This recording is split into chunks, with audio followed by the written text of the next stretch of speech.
Queria pedir uma salva de palmas para o ex-vereador Clóvis Assaf, que está com 82 anos de idade e que, com problemas de saúde no dia de hoje, infelizmente não pôde comparecer. Queria pedir para que o presidente do EAC, o doutor Enio Grupp, assumisse seu lugar na mesa, conduzindo o Jair Assaf, que é filho do Clóvis.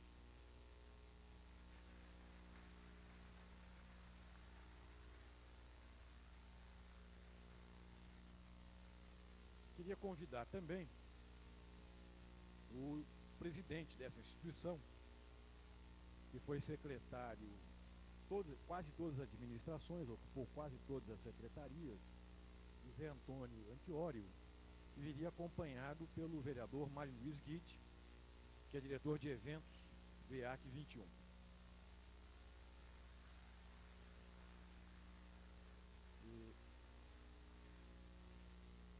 Bom, nós temos várias pessoas aqui, várias autoridades, várias personalidades, e eu vou me desculpar por não chamar todas, porque nós já estamos aqui com praticamente 20 minutos de atraso.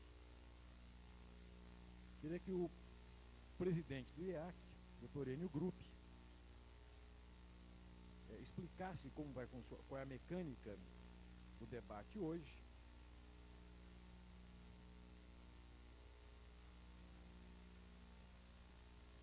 Senhor prefeito Irante Sanazar, senhores vereadores, senhores, senhoras, nós estamos recontando a história de Osasco com as suas personagens.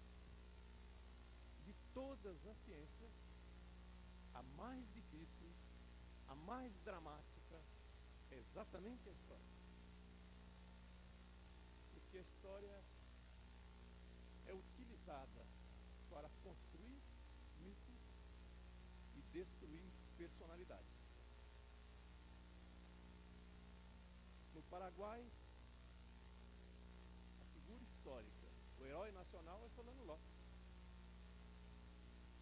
E para nós brasileiros, Solano Lopes foi um invasor do nosso solo. Então a história é uma ciência difícil. Nós queremos contar a história de Osasco através da versão de suas personagens. E essa versão, ou essas versões, são as mais carregadas de credibilidade. Hoje nós temos a figura do nosso amigo Irante Sanazar, que terá 40 minutos para contar a sua história. Depois nós temos no intervalo a formação de grupo e as manifestações dos vereadores, no caso hoje o presidente da Câmara da época, né? Depois o retorno com as questões que os grupos vão formular. O tempo do doutor Irante não permite a parte, porque ele está contando a história dele.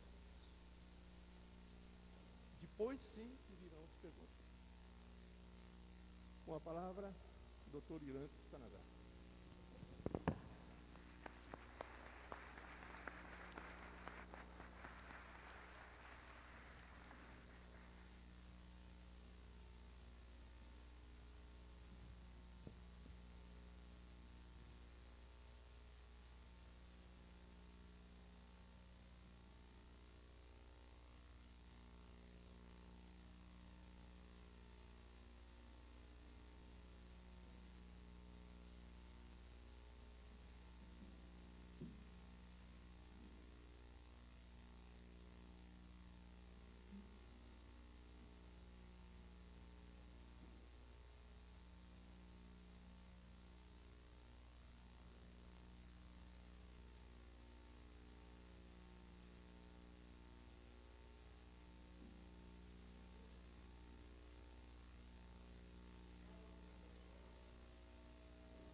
da Câmara Municipal de Osasco, na primeira legislatura, portanto, senhor Orlando Calazans, senhores patriotas e compatrícios, senhor Marco Aurélio Weber, coordenador do Projeto Memória e convidante da minha carta convite. Digníssimas senhoras, dentre as quais eu deveria saudar e destacar a minha esposa Janete Colanian Sanazar, mãe dos meus 4 filhos e 3 netos. E assim eu faço porque faz ela parte integrante como companheira e vítima das agruras que me foram impingidas na nossa atribulada vida pública. Só não está ela presente em razão muitíssimo superior de natureza de enfermidade. E para completar estas saudações, envio desta tribuna um abraço ao meu infalível irmão, Dr. Vregi Sanazar. Senhoras e senhores, entendo e interpreto o convite a mim formulado não apenas como convocação para promover uma explanação sobre a primeira gestão da prefeitura, da qual fui titular, eleito pelo povo, mas sim como uma ampla, documentada e irrestrita prestação de contas do período osasquense de 1948 até 1969, em que me vejo imerso, não só como participante, mas também protagonista. Ficarei nesta tribuna pelo tempo que os senhores e as senhoras quiserem, dando respostas às perguntas e questionamentos que se dignarem a me dirigir. Não me sentirei constrangido com nenhuma indagação ou mesmo interpelação que me fizerem, mas eu lhes asseguro e exijo o meu direito de falar, interpretar e exibir documentos pelo tempo que necessitar nesse mistério. Porém, sem intuito de desrespeito ou desapreço, não aceitarei qualquer interrupção ou à parte durante a minha prestação de contas, que pretendo sintetizar razoavelmente para dar condições temporais aos meus eventuais indagadores. A minha dissertação será apresentada em forma de capítulos, sendo o primeiro relativo ao movimento municipalístico pró-autonomia do 14º subdistrito da capital, Osasco Bairro. O segundo, concernente à estruturação, à adequação legal, às atividades da primeira gestão prefeitural e à inequívoca consolidação da emancipação.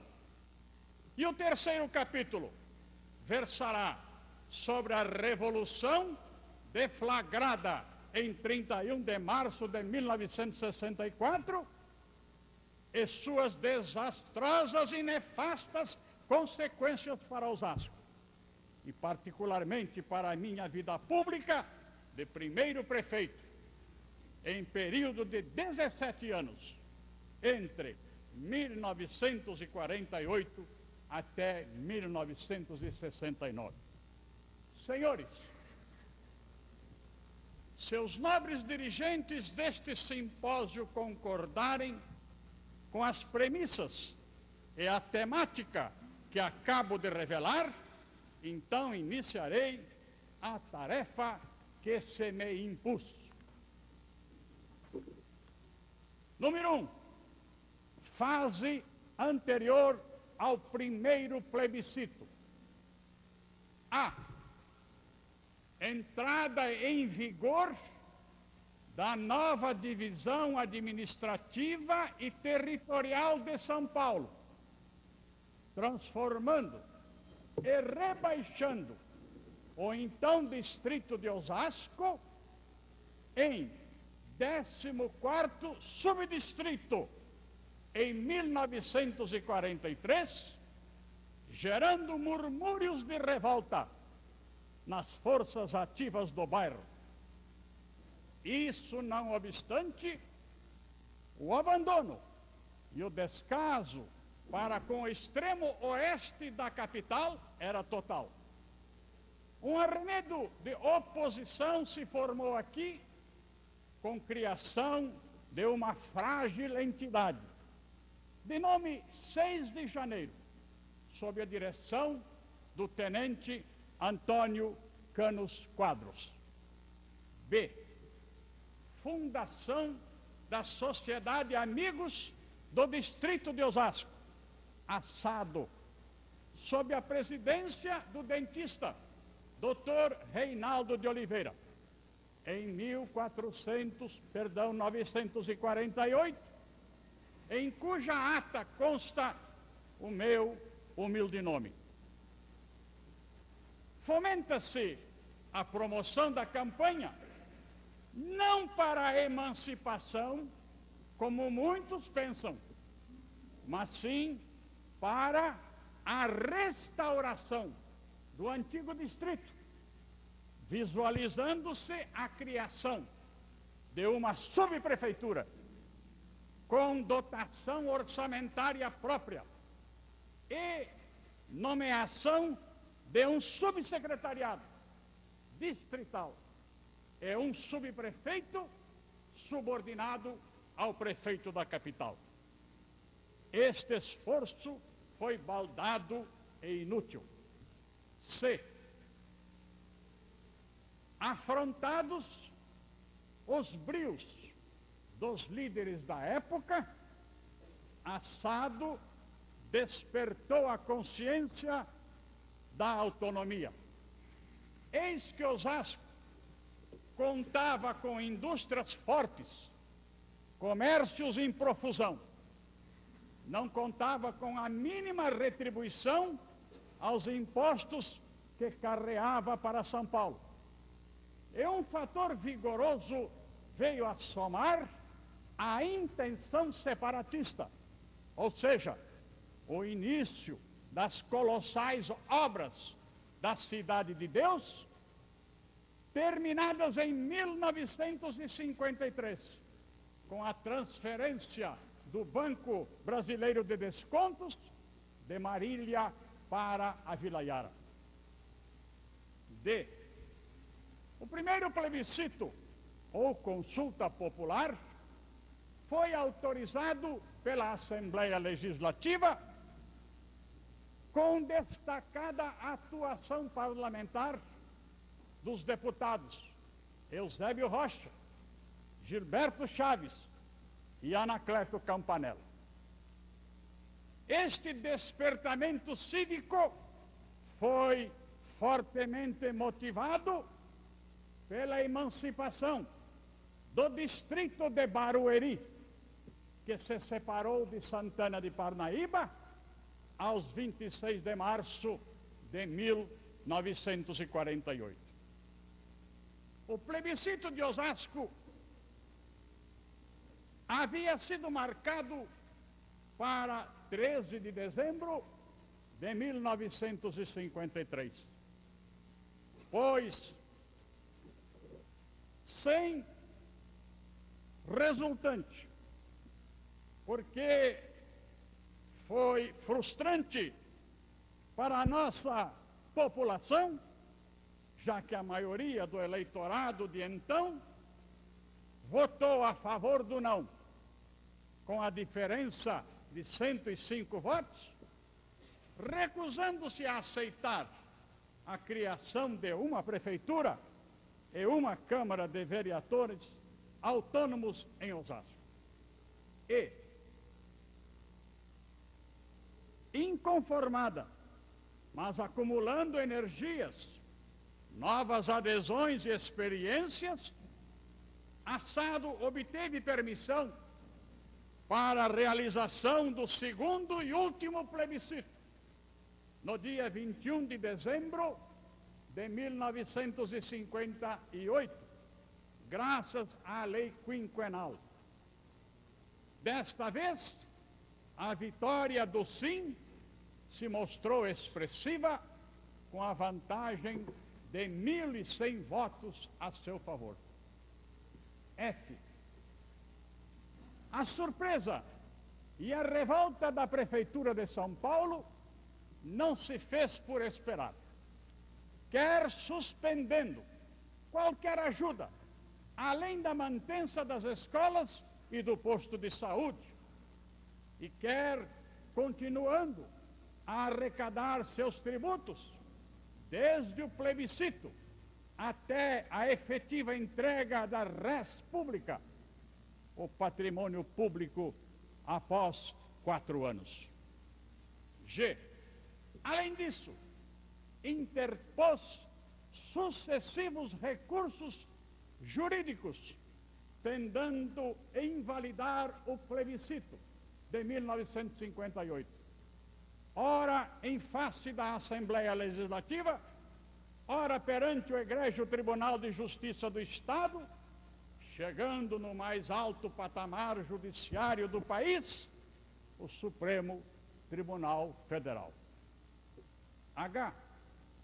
Todavia, com as denegações das ordens dos mandados de segurança impetrados, o Superior Tribunal Eleitoral em Brasília designava a primeira data para a realização do primeiro pleito municipal em Osasco, que seria no dia 6 de janeiro de 1962. Por incrível que pareça, o prefeito de São Paulo, Francisco Prestes Maia, homem rancoroso e antissocial, recorreu ao excelso pretório da Corte Suprema através do seu aguerrido advogado, Dr. Costa Manso, em contraposição os emancipadores de Osasco, tomando dinheiro emprestado, segundo algumas línguas, a juros do senhor Antônio Menck, contrataram o intrépido e lúcido advogado, Dr. Hélio Digitiar. Escolhido para relator do processo derradeiro, o ministro Ribeiro da Costa. Este, num ato tresloucado e irresponsável, determina, concedendo medida liminar, a sustação das eleições marcadas para 6 de janeiro de 62.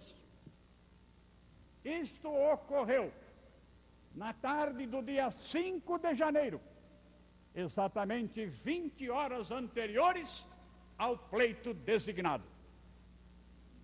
E os 5 candidatos já registrados na 5ª zona eleitoral, presidida pelo bravo juiz Dr. Joaquim Bandeira de Melo, que eram Antônio Menck, tendo como aliados 7 partidos do grupo janista, Fuad Awada, com 3 partidos ademaristas, além de Nicolau Atra e Donati Pepe, e, por último, só pelo Partido Republicano Trabalhista, Irante Sanazar. E os 6 candidatos a vice, que eram votados separada e individualmente, e cerca de 300 candidatos a vereador, todos estes, e seguidos pelos mais ardentes autonomistas, protestaram em uma só voz e clamor contra a insana sustação eleitoral e resolveram: em 11 de janeiro, o comércio cerrou suas portas. Um enterro simbólico com o slogan pintado no caixão circulou aos gritos pelas ruas. Fez-se o acendimento da chama no monumento do Ipiranga e trazida e plantada no Marco Zero do nosso bairro. Os eleitores recolheram seus títulos para entregar ao juiz.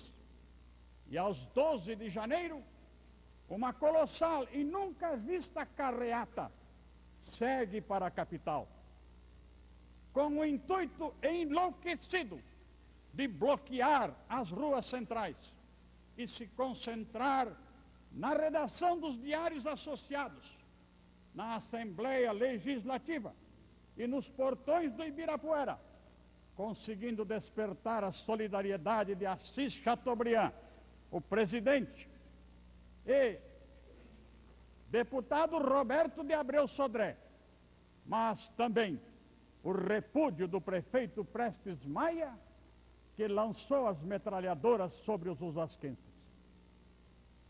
Um episódio de que poucos têm notícia se verificou na casa do então senador Auro Moura Andrade, que havia dado mostras de ajuda à autonomia.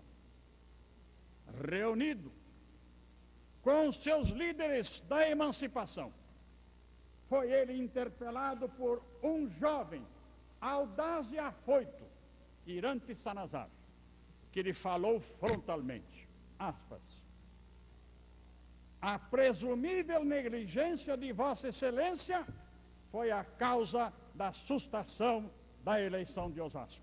Fecha aspas. J. O processo do mandado de segurança final continuou sua tramitação e o dia do julgamento designado. Pois Ribeiro da Costa não só cassou a liminar concedida, como votou a favor e foi secundado pelos demais 10 senhores ministros do Supremo Tribunal Federal. A unanimidade, dando total validade ao plebiscito de 21 de dezembro de 1958.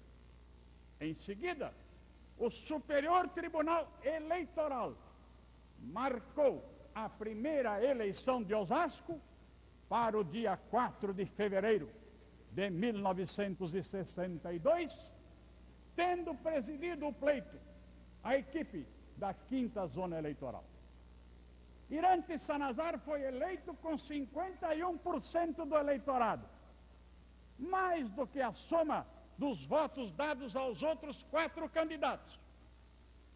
Ocorre que o vice-prefeito da minha chapa, Roberto Pinhatari, perdeu a eleição, tendo se elegido exatamente o genro do candidato derrotado Antônio Menck, a pessoa de Marino Pedro Nicoletti, morador na Pompeia e perito de sinistros na Polícia Técnica. K. A diplomação dos eleitos ao 7 de fevereiro de 1962. No grandioso cinema Glamour, com 2.850 poltronas, sendo um prefeito um vice e 23 vereadores da primeira legislatura. Designado o dia 19 de fevereiro do mesmo ano de 1962, os autonomistas derrotados e revoltados com a vitória delirante, eu disse os autonomistas derrotados, reuniram-se na casa do capitão Rodolfo dos Santos Ferreira, a Rua Tenreiro Aranha, hoje República do Líbano, dono do jornal de apoio a Antônio Menck, a Tribuna de Osasco. Essa reunião quixotesca visava encontrar um meio legal para anular a eleição realizada. A posse dos eleitos foi já ao anoitecer. No dia 19 de fevereiro de 62, tendo sido o ilustre vereador, senhor Orlando Calazans, de tradicional família local, e proclamo aqui que ele deve sua vitória histórica ao primeiro prefeito, porque este desvio por convencimento de um voto do vereador Wilton Pereira da Silva a seu favor, embora estivesse prometido ao vereador Otacílio Firmino Lopes, que já havia sido presidente da Câmara de Barueri. Diga-se que a diferença de voto a favor de Orlando foi de um só sufrágio.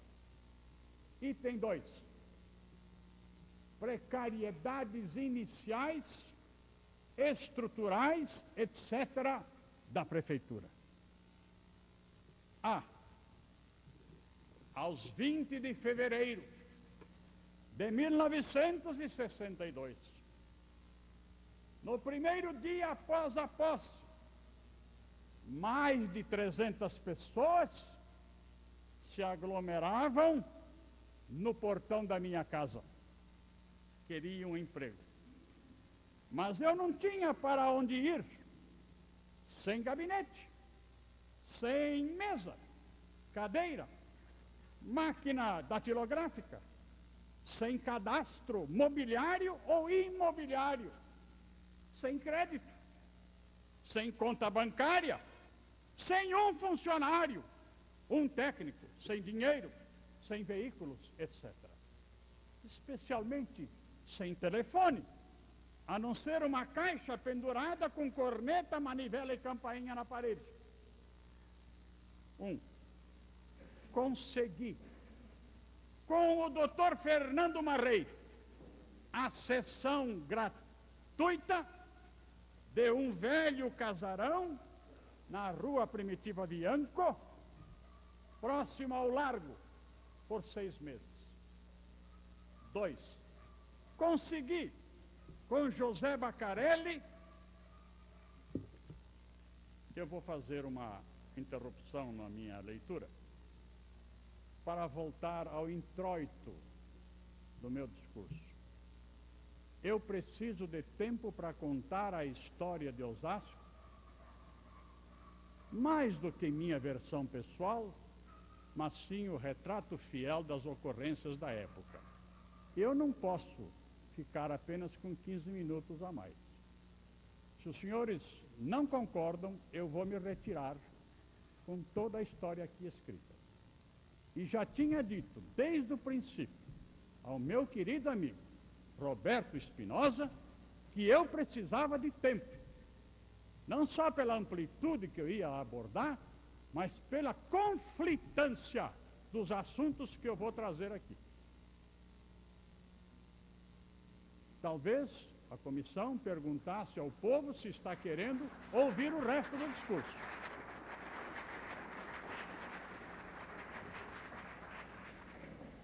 Olha, falar em nome da comissão organizadora, o objetivo da comissão não é censurar ninguém, mas pelo contrário, buscar fazer o convite, trazer e obter o depoimento. Só que todas as pessoas têm compromissos. Foram convidados também 2 vereadores, está um deles vereador Orlando Calazans também falaria, a estrutura desses debates, todos seguem a mesma estrutura. No meio, o público se reúne, porque esse público não é um público de cabeça baixa, é um público de cabeça erguida, que quer perguntar, quer questionar, etc. E, portanto, há as reuniões de grupo. E essa estrutura do debate é a mesma para todos os debates, para as 13 oficinas. E eu pediria ao senhor que considerasse os direitos dos outros vereadores e do público e procurasse abreviar. Evidentemente, ninguém vai ficar pressionando por causa de 2, 3 ou 5 minutos, não se é burocrata. Mas não temos toda a noite à nossa disposição, há outros convidados. Eu preciso, por favor, eu recebi uma missão no início do trabalho e eu vou cumprir essa missão. O senhor foi alertado de que eu alertaria sobre o tempo. Então eu não posso aceitar que depois o senhor não aceite o lembrete do tempo. Em primeiro lugar, o senhor não teve nenhum contato comigo, muito menos a respeito da delimitação do tempo que me cabe. Eu tive conversa com duas criaturas que eu prezo muito. Roberto Espinosa, a quem desde o princípio eu disse, eu preciso de tempo. E depois o próprio professor Enio Krupp, hoje à tarde, repetiu que se não me desse o tempo alargado, eu não chegaria a fazer o meu trabalho. De maneira que, se é para cercearem o que ficou estabelecido entre mim e aqueles dois colegas, amigos, eu vou me retirar. Outra coisa, eu acho que a presidência poderia, a presidência poderia consultar os presentes se eles tolerariam um pouco mais. Meus senhores, alô? Se alguém quiser se retirar, eu perceber que está se retirando, tudo bem, eu encerro de imediato o meu trabalho. Meus senhores.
Eu falava das precariedades iniciais, estava no item 2, em que eu dizia, consegui, já como prefeito, com José Bacarelli, dono da empresa de ônibus Vila Ipojuca da Lapa, a cessão gratuita por 3 meses de uma moto niveladora e seu respectivo óleo diesel e seu patroleiro. 3. O senhor Amador Aguiar emprestou 4 máquinas datilográficas e uma mesa de reuniões, enquanto eu trouxe do meu escritório mesa, cadeira e um fogão a gás. Amador manda pagar o IPTU anual de 62, de todas as 114 casas da Cidade de Deus. O vereador de São Paulo, Líbero Ancona Lopes, meu colega de Câmara, pois fui vereador titular na edilidade paulistana, penetra comigo no prédio municipal da Avenida Senador Queiroz, à meia-noite, ele como chefe da Receita, e daí me traz e faz entrega clandestina de uma montanha de avisos de impostos predial já mecanografado. 3. Teve início um boato muito sério. As grandes indústrias de Osasco começaram a se recusar a pagar o imposto de vendas e consignações, hoje IMSS, IMCS e CMS, e o predial territorial aos cofres de Osasco, sob a alegação de que estaria ocorrendo uma bitributação, pois os seus escritórios sediados na capital é que elaboravam as notas fiscais das vendas dos produtos aqui fabricados, e São Paulo reclamava o pagamento. Acrescia esse outro boato de que a emancipação de Osasco não vingaria e retornaria à administração de São Paulo. 4. Um terrível ostracismo, movido por Francisco Prestes Maia, prefeito de São Paulo, feriu Osasco logo no início. Em pleno Cine Glamour, no momento da solene diplomação, recebo um telegrama do prefeito paulistano, dando conta de que estava retirando de Osasco carteiras das escolas, piano, caminhão, ambulância e 114 professoras municipais, deixando com isso cerca de 5.000 crianças sem matrícula. Prestes Maia deixou uma herança melancólica e risível: as dezenas de burros e carroções da limpeza pública e coleta do lixo domiciliar. 5. Aprazada uma audiência com o alcaide de São Paulo, mostrou-se frio e hostil, tanto que negou o pagamento da cota de excesso de arrecadação a que Osasco tinha direito, já que a lei orgânica mandava-se proceder a um cotejo de contas entre os recursos empregados e os impostos arrecadados no município criado, durante o período da interminável discussão na Justiça de 4 anos sobre a validade do plebiscito de 21 de dezembro de 1958. B. Negou o empréstimo de um trator, a cessão de alguns funcionários técnicos em orçamento, em pessoal e em plano diretor da cidade. 6. Aprazada audiência com o governador do estado, professor Carvalho Pinto, apresentei-lhe 15 petições e, desde logo, me propus a apoiar seu candidato a seu sucessor, José Bonifácio Coutinho Nogueira. Esse foi um varão de raro valor.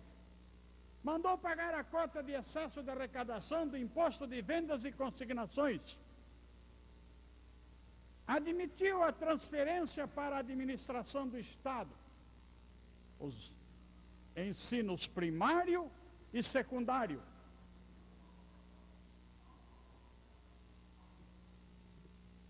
Audiência concedida.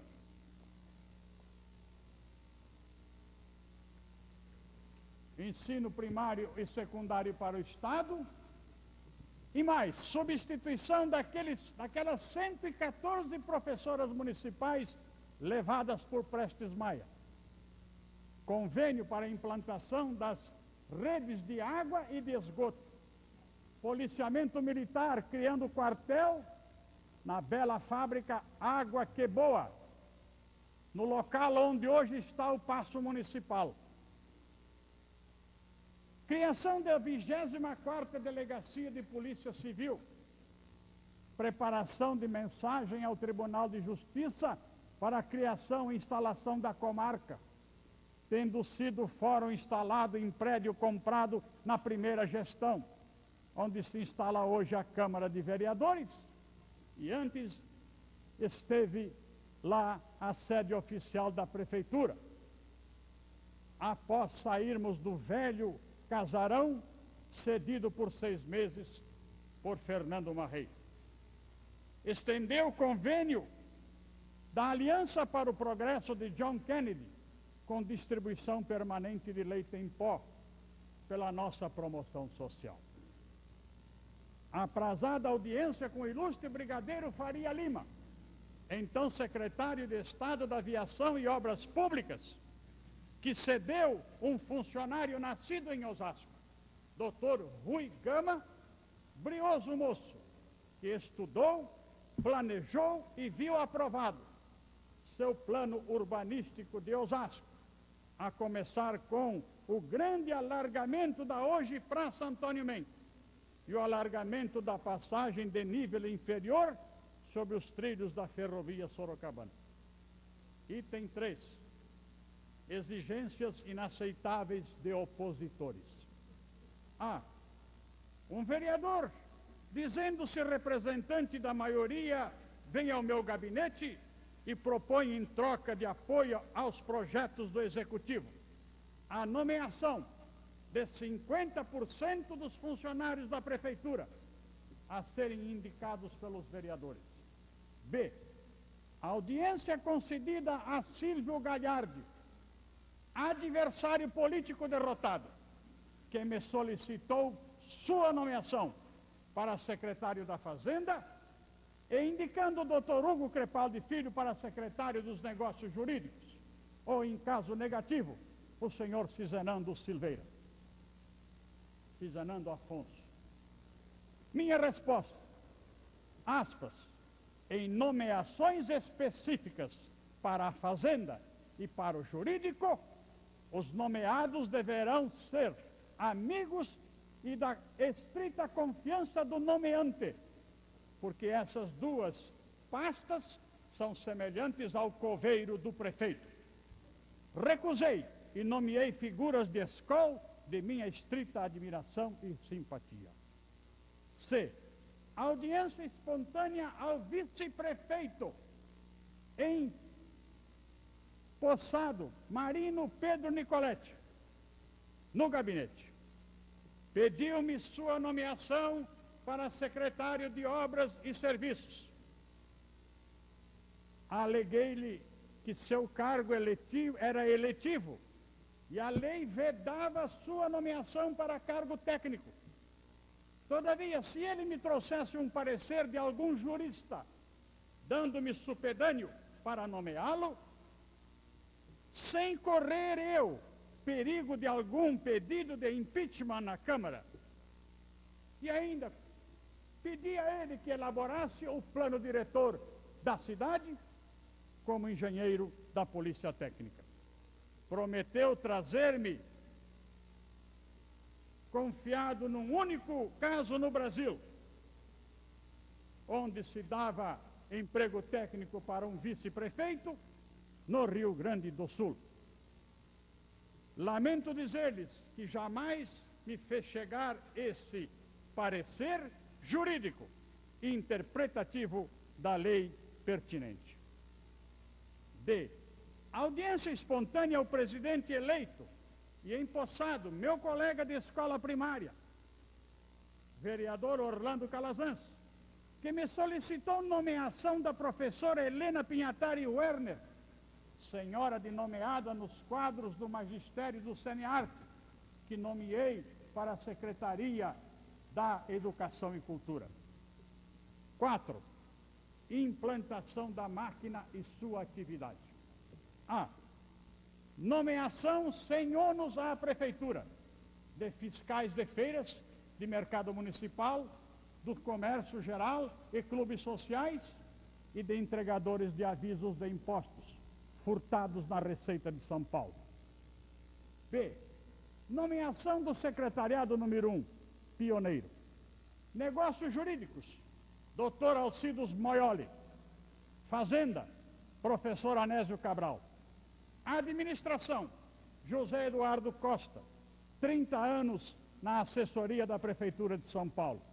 Departamento do Pessoal, Rubens Aguiar.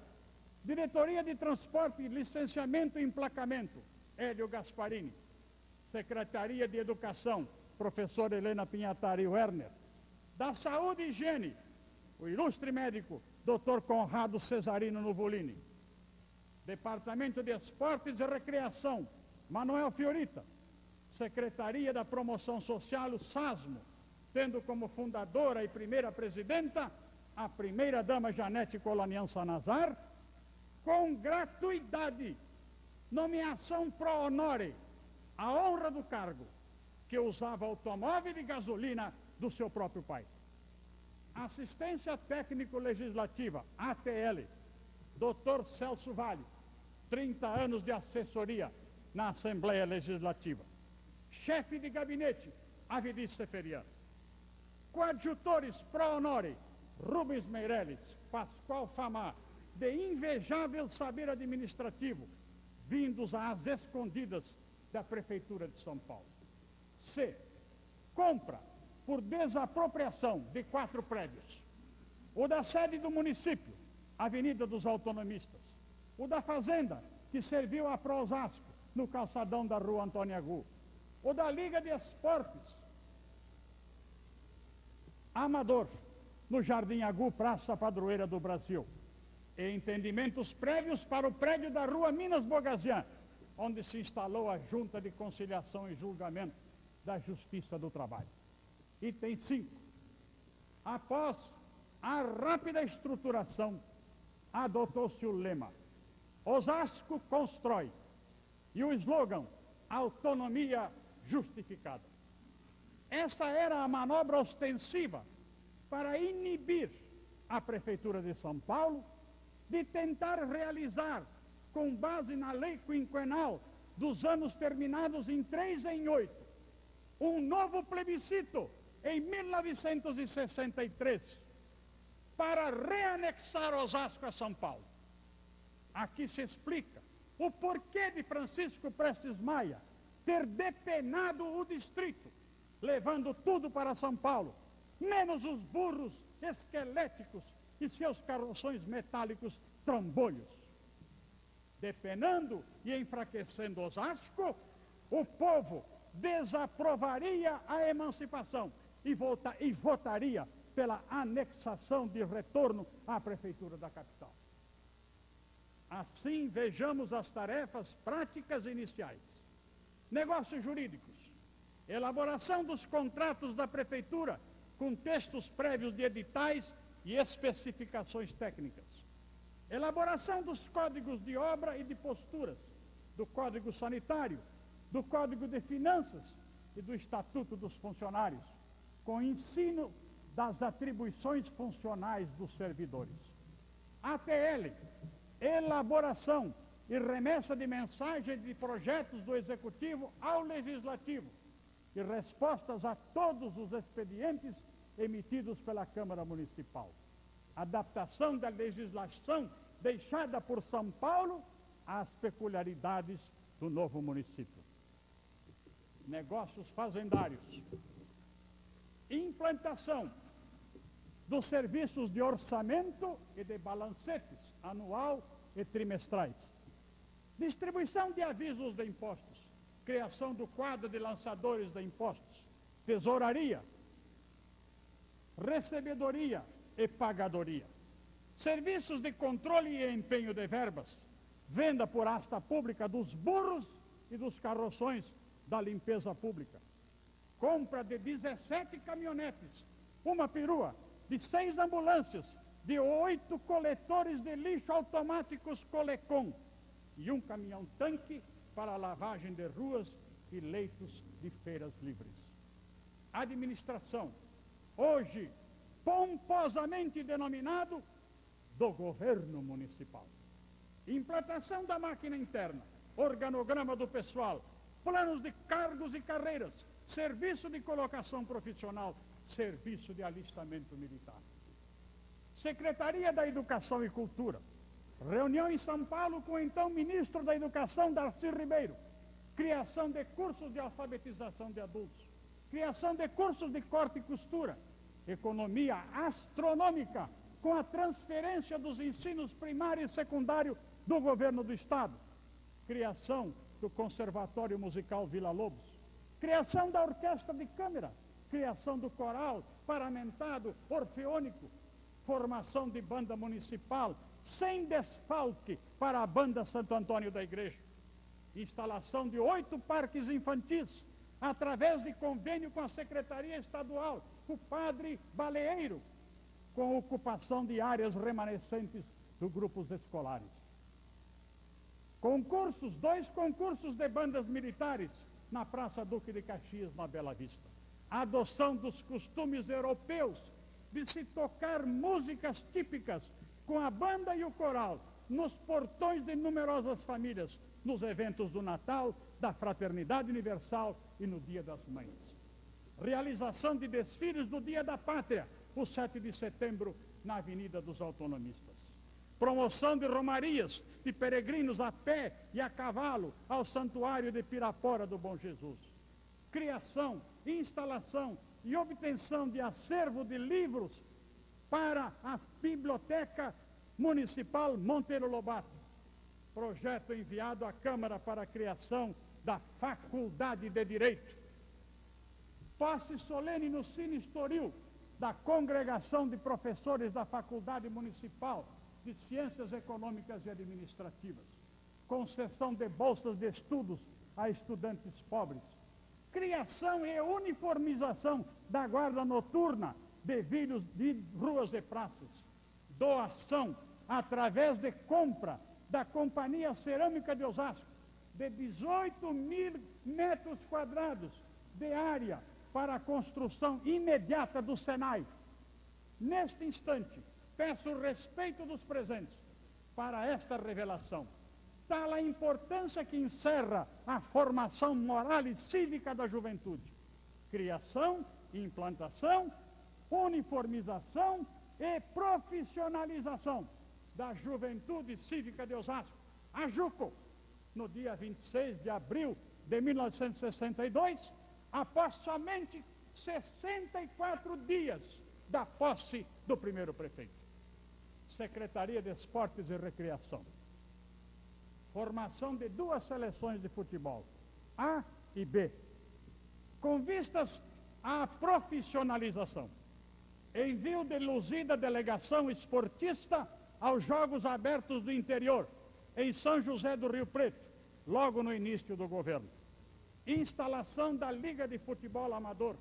Ajuda ao mais velho clube de Osasco, o Clube Atlético Osasco, para a construção da nova e atual sede. Serviço de terraplanagem para campos varzianos, torneio sensacional de resistência carnavalesca no Largo da Estação, coberto e com assistência médica. Torneios inúmeros em certames de futebol. Secretaria da Saúde e de Higiene. Pronto Socorro Central, com atendimento a toda a população da Zona Oeste Metropolitana. Criação e instalação de 8 postos de saúde e de puericultura. Criação e instalação da primeira clínica de câncer no estado de São Paulo, com recursos privados. Inovação no atendimento odontológico com veículo clínica móvel para todos os lados. Convênio com o Hospital das Clínicas para internações. Convênio com a Faculdade Veterinária da USP para recebimento de animais apreendidos em abandono. Concurso de robustez infantil, desfiles de bonecas viventes. Secretaria de Assistência e Promoção Social. Campanhas de agasalhos, roupas, cobertores, brinquedos, enxovais, sapatos e leite em pó. Coleta permanente de recursos de empresários, dos ricos em favor dos pobres, pois não havia verba para o SASMO. Retirada de mendigos das ruas. Nomeações de caridade humana para Nelson, enfermeiro, que tinha uma perna de pau e vinha a cavalo trabalhar no pronto-socorro. Ricardinho, o bigorrilho, baterista exímio, que dormia no jardim público e tinha o físico de macaco. tornou-se gente. Emília, vulgo Lasqueira, alvo de estupros nas calçadas das madrugadas, tornou-se professora Emília no parque infantil. Eduardo Sarraf, escravo da bebida, que provou grande versatilidade em serviço na prefeitura. Secretaria de Obras e Serviços. Projeto transformado em lei no plano diretor urbanístico, que promoveu alargamentos em ruas e praças. Reforço na via aérea e dos geradores com instalação de luminárias modernas a gás de mercúrio. Novidade no município. Alargamento no trecho Sinistoril-Telespe. Afastamentos gratuitos dos alambrados do Moinho Santista, da Eternite, da Rua da Carteira e parte do quilômetro 18.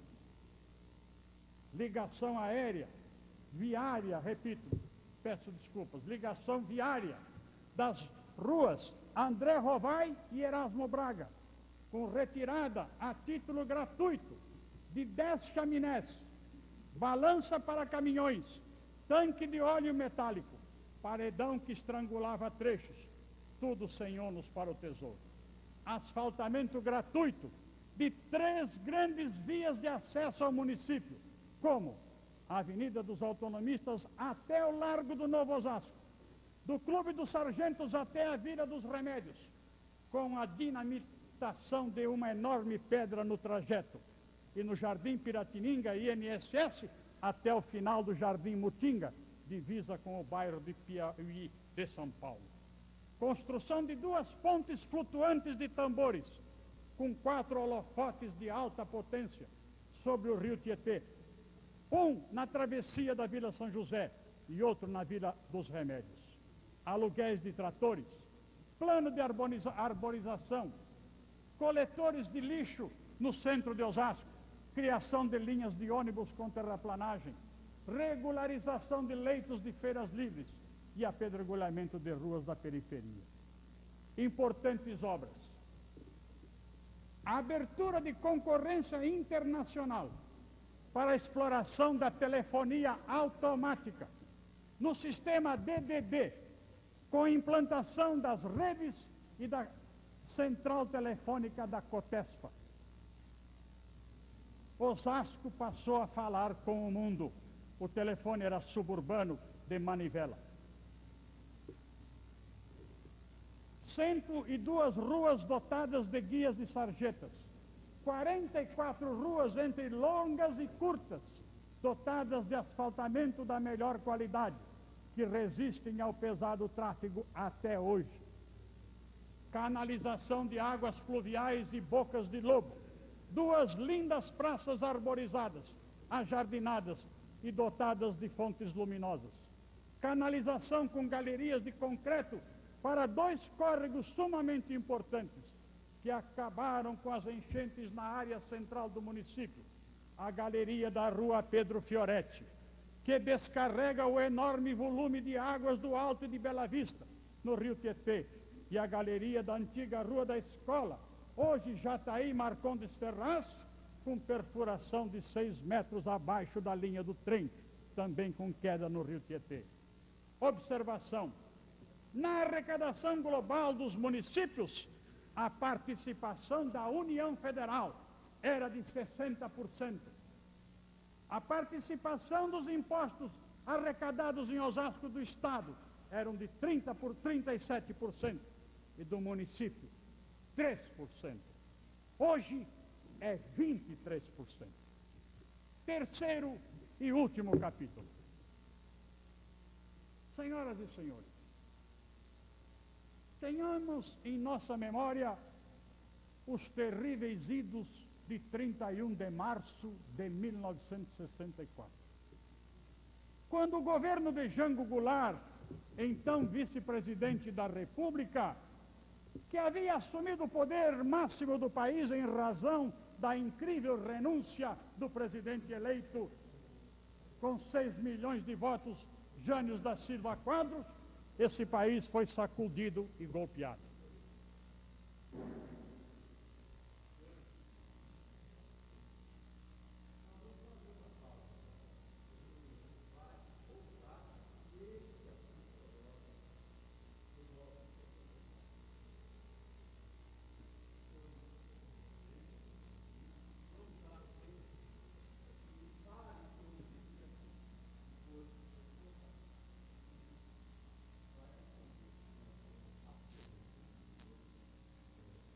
maior prazer.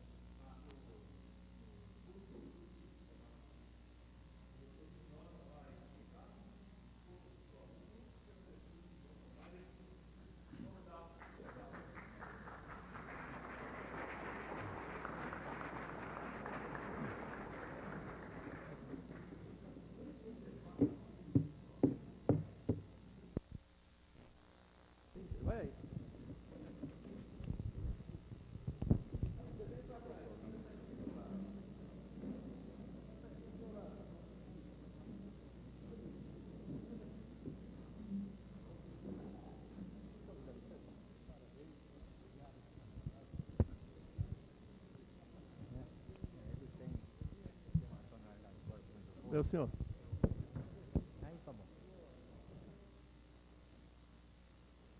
Ilustre ex-prefeito Dr. Heleno Salazar, autoridades presentes, senhores e senhoras, eu, como não sou conhecido de vocês todos, pois estou afastado das lides políticas há quase 40 anos, pediria licença para fazer uma breve informação de quem sou. Meu nome é Orlando Calazans, sou casado, tenho 2 filhos. Resido em Osasco, onde cresci desde 1929. Sou técnico em administração, formado em 1948 pela Escola de Administração de Negócios. Comecei a trabalhar em 1941 nas indústrias do município, tendo meu primeiro emprego, ainda menor de idade, na Companhia Sorocabana de Material Ferroviário, onde me desliguei em 1949. Posteriormente, passei pela Cobrasma, Moinho Santista, Braseixo Rockwell, Sociedade Paulista de Instalações Gerais e Eletrorodobras. Prestei o serviço militar também em Osasco, no 1º e 2º Regimento de Artilharia Antiaérea, dando baixa como 3º sargento. Fui eleito vereador em 1961 pelo Partido Trabalhista Nacional. Disputei a presidência da Câmara, tendo sido eleito seu primeiro presidente. Juntamente com os demais membros da mesa, senhor José Alfredo Tomás, primeiro vice-presidente, Adevaldo José de Castro, Clóvis Carrilho de Freitas e Clóvis Assaf, respectivamente, primeiro, segundo e terceiro secretários, fui responsável pela organização da Câmara Municipal. Não havendo na época local apropriado para a instalação do Poder Legislativo, optamos pela ocupação provisória do parque infantil existente na época, que se situava no local onde temos a Biblioteca Monteiro Lobato, tendo funcionado nesse local até 1973. Também na época, verba disponível para as despesas necessárias de instalação, recorremos ao presidente do Banco Brasileiro de Descontos, senhor Amador Aguiar, que nos colocou de imediato, por empréstimo, todo o equipamento solicitado, inclusive mesas, cadeiras e máquinas de escrever, instalando também um modesto plenário, mas que nos proporcionou o conforto necessário para que pudéssemos desenvolver nosso trabalho. Os impressos e demais materiais de expedientes necessários foram generosamente fornecidos por meu sogro, senhor José Viviane, que à época possuía uma tipografia e papelaria da Rua Antônio Agu, não tendo sido imposto nenhum limite de quantidade ou prazo para o pagamento dos itens fornecidos. O Poder Executivo, assim como nós, primeiros vereadores, também passou pelas mesmas dificuldades, ou maiores até, como já disse o senhor prefeito. Tendo o senhor prefeito conseguido, como disse, junto ao Bradesco, um empréstimo vinculado que proporcionou não só o funcionamento dos serviços necessários à população, como o pagamento dos primeiros funcionários. Nenhum ficou sem receber por um dia sequer a conta. Na organização do Poder Legislativo, ainda contamos com a valiosa colaboração do Dr. Hélio de Gitiar, que nos apresentou ao presidente da Câmara Municipal de São Paulo, senhor Hélio Mendonça. e colocou à nossa disposição sua assessoria jurídica e financeira para que pudéssemos tomar ciência dos detalhes de funcionamento de uma Câmara Municipal, já que não conhecíamos absolutamente nada sobre o assunto.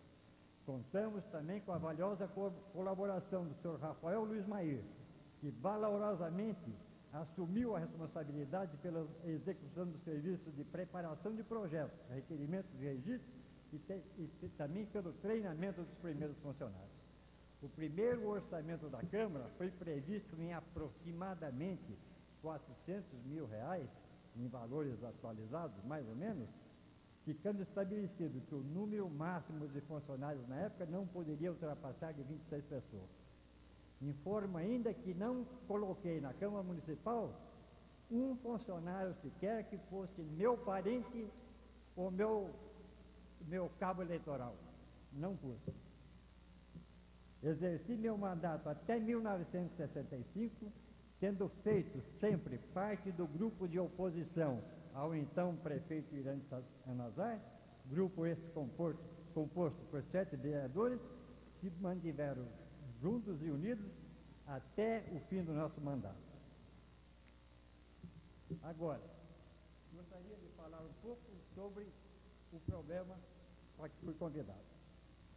Talvez nem todos os presentes possam calcular o valor do trabalho que os idealizadores dessa empreitada representa e representará quando concluído para a história do município. Na verdade, é uma das peças de grande importância que deverá ser acrescentado à nossa história, que está sendo feito aos poucos por estudiosos da nossa cidade.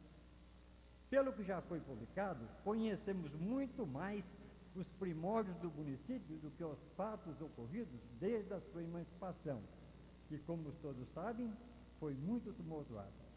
Em seguida vieram as eleições, seu resultado, as dificuldades iniciais para a estação dos poderes, a iniciativa do chefe do executivo dos vereadores para que o município não ficasse tão aos serviços essenciais da população.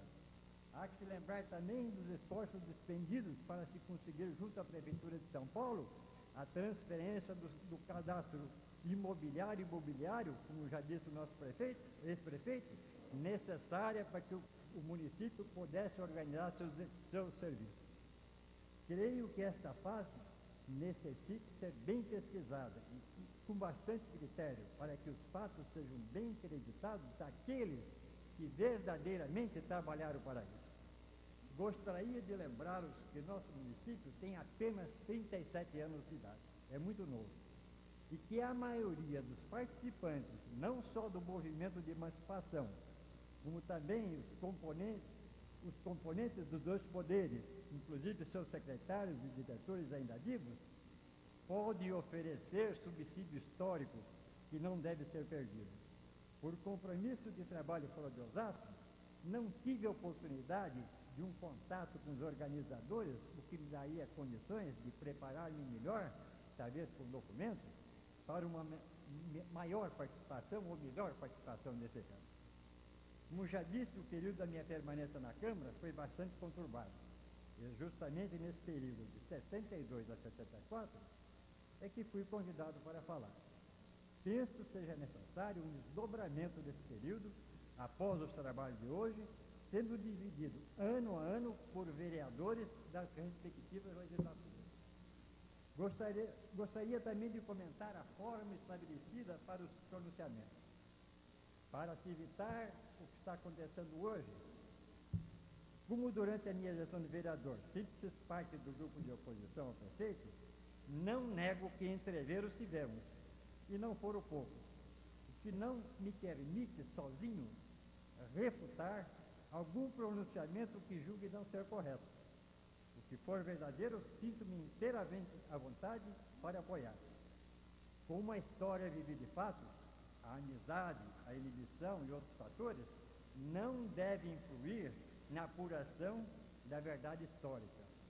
Bem como no caso de palestrantes antagônicos, que por algum motivo pode bombardear um pronunciamento verdadeiro. Então, por isso que eu acho que essas questões não podem ser só respondida por um vereador, a minha opinião, por ter sido um vereador de oposição, talvez conflita com a opinião do ex-prefeito. Quando for verdade, eu não tenho dúvida nenhuma, mas se eu discordar, nós poderemos ficar aqui e não chegar nunca à verdade. Por isso que eu acho que mais de uma pessoa deve responder por isso.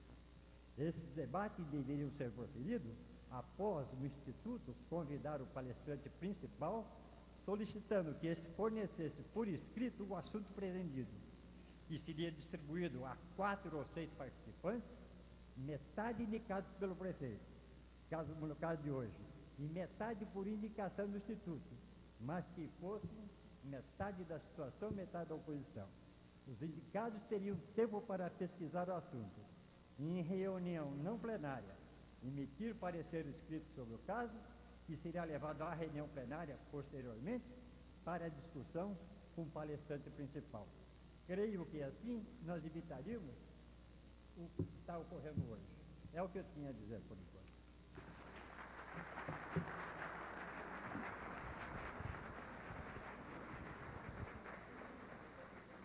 Senhores,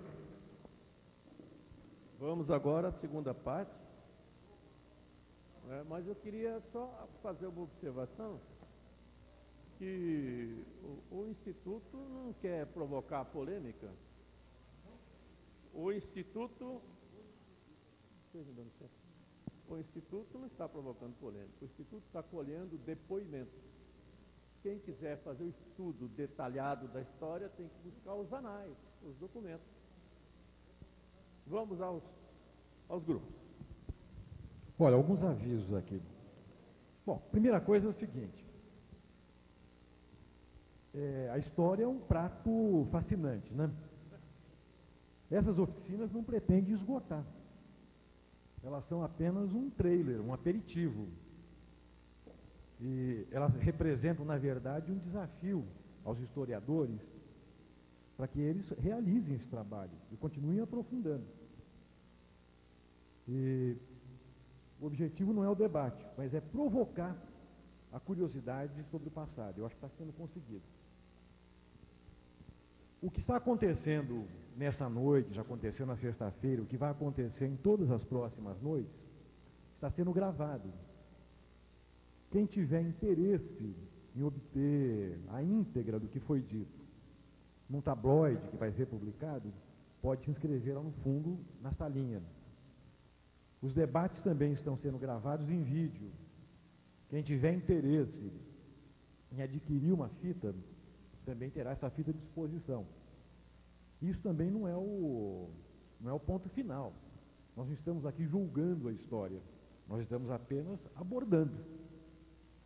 Bom, os grupos agora, uma proposta da coordenação é que o debate em grupo, que normalmente dura 30 minutos, hoje, excepcionalmente, fosse realizado em 20 minutos. Nesses 20 minutos também cabe o cafezinho para quem quiser tomar. Lá no térreo tem a lanchonete.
Bastante a história, mas deve ser bem sucinto, mas deve haver um limite para a compreensão das pessoas. Ele realmente merecia mais tempo.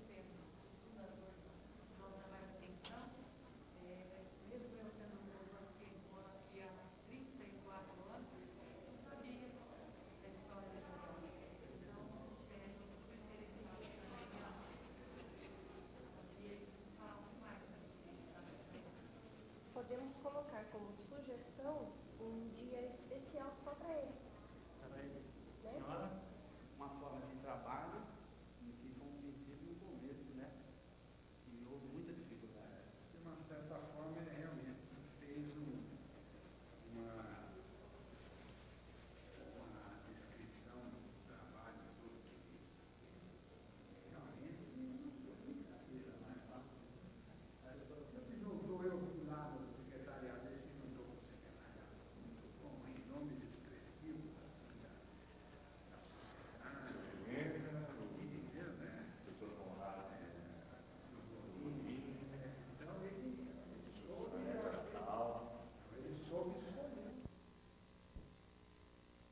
Nossa boa noite ao plenário, nossas saudações à mesa. Mais uma vez nós agradecemos os companheiros que lá estiveram conosco na sala 11 e nós delegaram essa missão de mais uma vez relatar o que lá foi comentado. Se bem que todos os companheiros que lá estiveram, eles estavam bastante curiosos com o pronunciamento do nosso ex-prefeito e, na realidade, o que eles tinham era bastante perguntas a serem feitas. Mas, dado ao tempo exíguo, então nós conseguimos sintetizar 4 perguntas.